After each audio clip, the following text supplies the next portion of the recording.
আমাদেরকে বাজার দরের খবর আমরা জানাতে চাই। রাজধানীর বাইরে নারায়ণগঞ্জ থেকে যুক্ত হচ্ছেন আমাদের সহকর্মী আহসান সাদিক, তার কাছে চলে যেতে চাই। সাদিক, একটু জানাবেন যে কি অবস্থা দেখছেন বাজারে, নিত্যপণ্যের দাম কেমন এবং সেগুলো সরবরাহই বা কেমন দেখছেন? ম্যাক্স, দেশের সবচেয়ে শক্তিশালী 52.5 এন গ্রেডের পিসিসি সিমেন্ট। সরবরাহের আসলে ওইভাবে ঘাটতির কিন্তু অভিযোগটি পাইনি, কিন্তু দামের বিষয়টি জানাই তাহলে বলা যায় যে 2-3 দিন আগেও যে সকল পণ্যগুলির দাম যেরকম রয়েছিল বাজারে, কিন্তু সেই সকল পণ্যের দাম কিন্তু বৃদ্ধি পেয়েছে।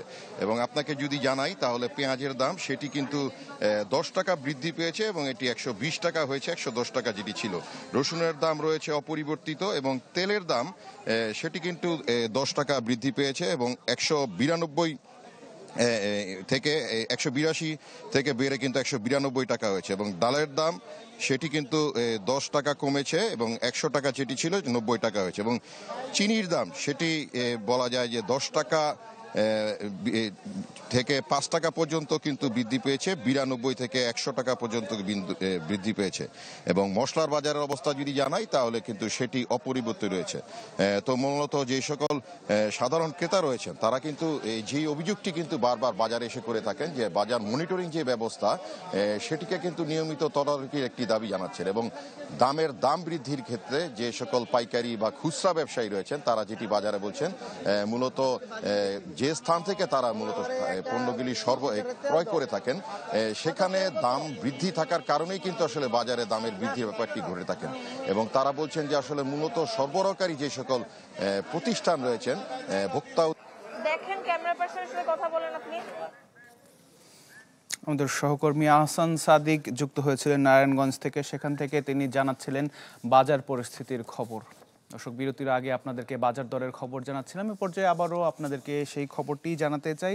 রমজান ঘিরে নিত্যপণ্যের দাম এবং সরবরাহ নিয়ে বিস্তারিত জানাতে রাজধানীর কারওয়ান বাজার থেকে যুক্ত হচ্ছেন আমাদের সহকর্মী মরিয়ম আজিজ মৌরিন। রমজানে তো প্রায় 2.5 মাস মতো বাকি রয়েছে, এখন এসে বাজারের সরবরাহ এবং দামের ক্ষেত্রে কোনো তারতম্য দেখছেন কিনা?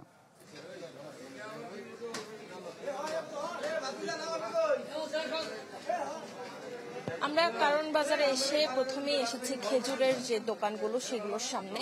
আমরা তাদেরকে জিজ্ঞেস করছিলাম যে এখন আসলে খুব সাধারণ মানের খেজুরটা কত দামে বিক্রি হচ্ছে। তারা বলছে খুব সাধারণ মানের খেজুরটা 200 টাকা কেজিতে বিক্রি হচ্ছে এবং যেটি গত বছর ছিল 250 টাকা কেজি।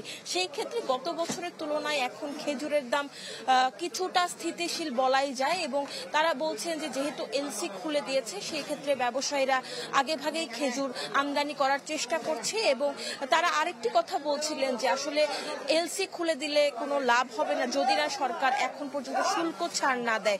শুল্ক ছাড় না দিলে আসলে পর্যাপ্ত খেজুর কিন্তু নিয়ে আসা সম্ভব না। এছাড়া যদি আপনাকে একটু বলতে চাই যে রমজানের বেশিরভাগ পণ্য কিন্তু আমদানি হয়, ছোলা, ডাল, এই জিনিসগুলোতে আসলে সরকার এলসি খুলে দিয়েছে। এবং আমি যদি আপনাকে এখন পর্যন্ত চিনির দাম বলতে চাই যে গত বছরে যে চিনি 105, 110-এ বিক্রি হয়েছে, এই বছর কিন্তু এই চিনি বিক্রি হচ্ছে 90-95। কিন্তু বিক্রেতারা বলছিলেন যে রমজান পর্যন্ত এটা এমনটাই থাকবে কিনা বা স্থিতিশীল থাকবে কিনা সেই জায়গা থেকে একটু সন্দেহ আছে।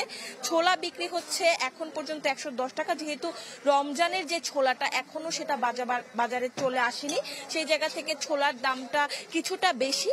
এবং মসুর ডাল 100 থেকে 110, মটর ডাল 120 থেকে 130 টাকায় বিক্রি হচ্ছে। এছাড়া আপনাকে যদি একটু বলতে চাই যে পেঁয়াজের উত্তাপ কিন্তু এখনো কমেনি। পেঁয়াজের দাম 110 থেকে 120 টাকাতেই বিক্রি হচ্ছে। এবং তেলের দাম আসলে 5 লিটার তেল এখন বিক্রি হচ্ছে 965 টাকা। এবং আপনাকে যদি আরেকটু বলতে চাই যে ক্রেতাদের সাথেও কথা বলছিলাম, তারা বলছিলেন যে যদি রমজানের সময় পর্যাপ্ত বাজার তদারকি হয় এবং অসাধু ব্যবসায়ীরা যদি সিন্ডিকেট তৈরি না করে তাহলে বাজার কিছুটা হলেও স্বস্তিতে থাকবে। এখান থেকে এই ছিল সর্বশেষ। জি মৌরিন, অনেক ধন্যবাদ যুক্ত হবার জন্য। সহকর্মী মরিয়ম আজিজ মৌরিন জানাচ্ছিলেন কারওয়ান বাজার থেকে।